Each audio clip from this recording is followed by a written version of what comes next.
दूर उस आकाश की गहराइयों में एक नदी से बह रहे हैं आदि योगी। शून्य सन्नाटे टपकते जा रहे हैं, मौन से सब कह रहे हैं आदि योगी। योग के इस स्पर्श से अब योग में करना है तन मन। सांस शाश्वत सनन सननम, प्राण गुंजन धनन गणनम, उतरे मुझ में आदि योग। આપણે ગંગોત્રીથી સવારે નીકળી ગયા હતા વહેલા કેદારનાથ જવા માટે। તો કેદારનાથનું ડિસ્ટન્સ છે 350 કિલોમીટર। તો એક દિવસની અંદર તો કવર થવાનું નથી। તો તમે સવારે ગંગોત્રીથી નીકળશો તો રાત્રે તમારે ગમે તે સ્ટે કરવું પડશે। તો સ્ટે કરવા માટેની એક મસ્ત જગ્યા છે, એના વિશે આજે હું તમને જણાવીશ। ગંગોત્રીથી તમે નીકળશો તો વચમાં ઘનસાલી કરીને એક ગામ આવશે, અને ઘનસાલીથી 30 કિલોમીટરના અંતરે આ ગામ છે, જેનું ગામ છે ચીરબટિયા। આ ગામની અંદર આ હિમ શિખર હોટલ છે, જેની અંદર તમને રહેવા માટે ઉત્તમ વ્યવસ્થા મળશે, અને આ છે એમના ઓનર। બટિયાની અંદર આ ગામ છે, એની અંદર આ હોટલ છે। જેવા તમે ગામની અંદર એન્ટર થશો તરત આ તમને હોટલ જોવા મળશે। તો આની અંદર આ ભાઈ પોતાની હોટલ છે, અને ખૂબ સુંદર વ્યવસ્થા અમને આપી હતી। રાત્રે અમને પોતાની જાતે ખાવાનું બનાવવા દીધું હતું। જો કદાચ તમે ચારધામની યાત્રાની અંદર આવો છો તો બધી જગ્યાએ આપણા ટાઈપ તો ભોજન મળે નહીં, તો તમારે હાથે ખાવું હોય, જાતે બનાવીને ખાવું હોય તો અહીંયા પણ સારી વ્યવસ્થા છે। આ ભાઈ તમને વાસણ પણ આપશે, શાકભાજી પણ, મસાલા, બધી જ વ્યવસ્થા આ લોકો કરી આપશે, અને તમે તમારે ખાલી તમારા હાથે બનાવીને જમવાનું છે। તો રાત્રે અમે અમારી જાતે બનાવીને જમ્યા હતા, ખૂબ આનંદ આવ્યો। તો આ ભાઈનું અહીંયા આ સ્થાન છે। તો જે પણ વ્યક્તિ ગંગોત્રીથી કેદારનાથ જાય છે એ વ્યક્તિઓ અહીંયા સ્ટે લેવું, કારણ કે અહીંયા બહુ ઉત્તમ વ્યવસ્થા છે। તો મિત્રો આપણે આવી ગયા છીએ ગંગોત્રીથી કેદારનાથના રૂટની અંદર। તો ગંગોત્રીથી સવારે અમે વહેલી સવારે નીકળી ગયા છીએ કેદારનાથ જવા માટે। રસ્તાની અંદર અમે અહીંયા સ્ટે કર્યો હતો, અને હજી અહીંયાથી પણ 90 કિલોમીટર બાકી છે। 90 કિલોમીટરનું અંતર કાપીને અમે બપોરે 4-5 વાગ્યા સુધીની અંદર, સાંજ સુધીની અંદર અમે સોનપ્રયાગની અંદર પહોંચી જશું। સવારે અમે ચીરબટિયાથી સોનપ્રયાગ આવવા માટે નીકળી ગયા હતા, પણ સિઝનની અંદર ઘણીવાર તમને સોનપ્રયાગમાં રૂમો મોંઘા પણ મળી શકે છે, અથવા તો ન પણ મળી શકે।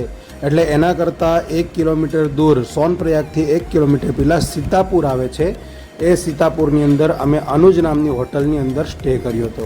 ખૂબ જ સુંદર હોટલ છે અને ખૂબ જ સુંદર વ્યૂ છે। સવારમાં ખૂબ જ વરસાદ હતો, યાત્રા 90% બંધ પણ રહેવાની હતી, પણ દાદા કેદારનાથની કૃપાથી રસ્તો પણ ખુલી ગયો અને વરસાદ પણ બંધ થઈ ગયો। અમે કેદારનાથ દાદાનું નામ લઈને ચડવાનું ચાલુ કરી દીધું। કેદારનાથ જવા માટે તમારે સૌથી પહેલાં સોનપ્રયાગ સુધી પહોંચવાનું રહેશે। સોનપ્રયાગથી તમને શેરિંગ ટેક્સી મળશે, જે તમને ગૌરીકુંડ સુધી લઈ જશે, અને ગૌરીકુંડથી તમારી ચઢાઈ ચાલુ થશે। પણ મિત્રો, સોનપ્રયાગથી ગૌરીકુંડ સુધીની જે ટેક્સીનો માર્ગ છે ત્યાં લેન્ડસ્લાઇડ થયું હતું, જેથી એ ભાગ તૂટી ગયો હતો અને ટેક્સીઓ બંધ હતી।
બાબાના સુંદર દર્શન કર્યા બાદ બાબાના પ્રાંગણની અંદર જ રૂમ રાખી લીધી. બાબાના પ્રાંગણની અંદર જમણી બાજુ સામેની સાઈડ જે હોટલ છે એ હોટલથી બાલ્કનીમાંથી સીધા જ બાબાના દર્શન થાય છે. ત્યાં જ અમે રહેવાનો નિર્ણય કર્યો અને એ જ હોટલની અંદર અમે રૂમ રાખી. જેવી રૂમ રાખી સામે જોયું કે બાબાની પાલખી આવી છે. રૂમની બાલ્કનીમાંથી જ બાબાની પાલખીના દર્શન કર્યા. ખૂબ જ દિવ્યતાનો અનુભવ થતો હતો અને ખૂબ જ આનંદ આવતો હતો.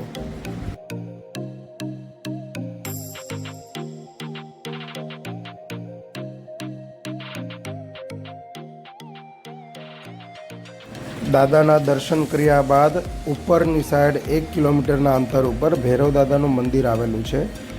બાદમાં ભૈરવ દાદાના દર્શન કરવા માટે ગયા. સુંદર મજાની આરતીનો લાભ પ્રાપ્ત થયો. ભૈરવ દાદાની આરતી કરીને અમે નીચે ઉતર્યા. જેવા નીચે ઉતર્યા ત્યાં કેદારનાથ દાદાની આરતી પ્રારંભ થઈ.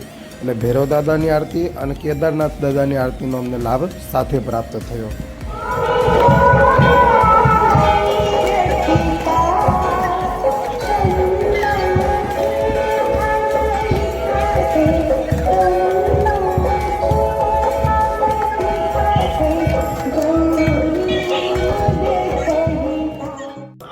હર મહાદેવ મિત્રો, તો આજે છે કેદારનાથની અંદર નાઇટ. રાતના વાગી ગયા છે 2 અને અમે બધા બ્રાહ્મણો વિપ્રવૃંદ અભિષેક કરવા માટે જઈ રહીએ છીએ. તો કેદારનાથ દાદાના અભિષેકનો લાભ લઈએ. હર હર હર મહાદેવ મિત્રો, તો પરમ દિવસે અમે નીકળ્યા હતા ગંગોત્રી ધામથી.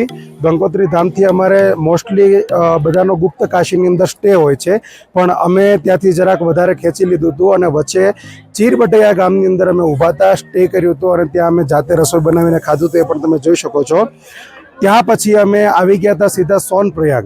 સોનપ્રયાગથી 1 કિલોમીટર દૂર છે સીતાપુર. સીતાપુરની અંદર અમે સ્ટે કર્યો હતો, કારણ કે સોનપ્રયાગની અંદર ઘણી ભીડ હતી. સીતાપુરની અંદર પણ તમને સારી રૂમ મળી જશે, કારણ કે સોનપ્રયાગની અંદર જે રૂમ સીતાપુરની અંદર 1000 રૂપિયા 2000 રૂપિયામાં મળશે, એ જ રૂમ તમને સોનપ્રયાગની અંદર 4000 5000ની મળશે, કારણ કે 1 જ કિલોમીટરનું ડિફરન્ટ છે. તો સોનપ્રયાગથી અમે સવારમાં ચઢાઈ ચાલુ કરી હતી. સોનપ્રયાગની વચ્ચે એક લેન્ડસ્લાઇડ થયું હતું, એક બ્રિજ હતો તે તૂટી ગયો હતો. સોનપ્રયાગથી લઈને અહીંયા સુધી તમને એક શેરિંગ ટેક્સી મૂકવા આવે છે, જેનું ભાડું હોય છે 50 રૂપિયા પર પર્સન.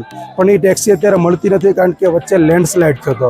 એટલે 16 કિલોમીટર સોનપ્રયાગથી આ છે અને 8 કિલોમીટર વચ્ચેનું અંતર બીજું ડિસ્ટન્સ વધી જાય છે, કારણ કે લેન્ડસ્લાઇડ થયું હતું.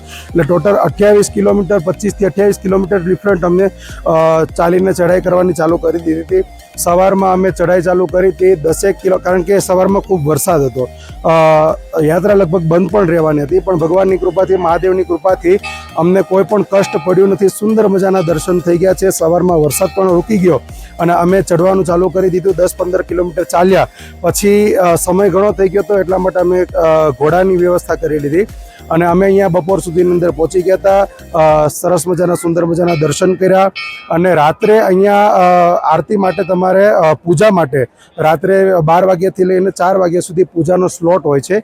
એની અંદર તમે તમારી પૂજા નોંધાવી શકો છો, જેના કારણે તમને અંદર સવારમાં રાત્રે 1 વાગે 2 વાગે 3 વાગે તમને જે ટાઈમ સ્લોટ આપે એ ટાઈમ સ્લોટની અંદર તમે અંદર સુધી જઈ શકો છો, મહાદેવના દર્શન પણ કરી શકો છો. અને જ્યારે તમે અહીંયા આવો ત્યારે અહીંયા મહાદેવની પાછળ જ બિલકુલ એક અમૃત કુંભ છે. અમૃત કુંડની અંદરથી તમને જળ પણ ભરવા મળશે. અહીંયા પાછળ ભીમશિલા છે, એના પર તમારે અવશ્ય દર્શન કરવા. કેદારનાથ બાબાના મંદિરથી થોડા જ પાછળ તમે ચાલશો ત્યાં શ્રી આદિગુરુ શંકરાચાર્યની સમાધિ આવે છે. ત્યાં પણ દર્શન કરવા માટે અવશ્ય જવું. કેદારનાથ બાબાના દર્શન કરવા માટે હેલિકોપ્ટરનો ઉપયોગ પણ કરી શકો છો, પણ જો મોસમ ખરાબ હોય તો હેલિકોપ્ટરની સુવિધા બંધ થઈ જાય છે. અને જો મોસમ સારું હોય તો હેલિકોપ્ટરની સેવા ખૂબ જ સારી રીતે ચાલે છે. ઘણા બધા હેલિકોપ્ટર છે અહીંયા, લગભગ 5 થી 6 કંપનીઓ અહીંયા કાર્યરત છે, જે હેલિકોપ્ટરની મદદથી તમને દર્શન કરાવી. તો ખૂબ જ સારી રીતે અમે કેદારનાથ દાદાના દર્શન કર્યા. દર્શન કર્યા બાદ અમે પોતાના ચોથા ધામ એવા બદ્રીનાથ ધામના દર્શન કરવા માટે પાછા અમારા રૂટ ઉપર નીકળી ગયા. તો મળીએ આપણે નેક્સ્ટ વિડીયોની અંદર બદ્રીનાથ ધામની અંદર. જય શ્રી કેદારનાથ.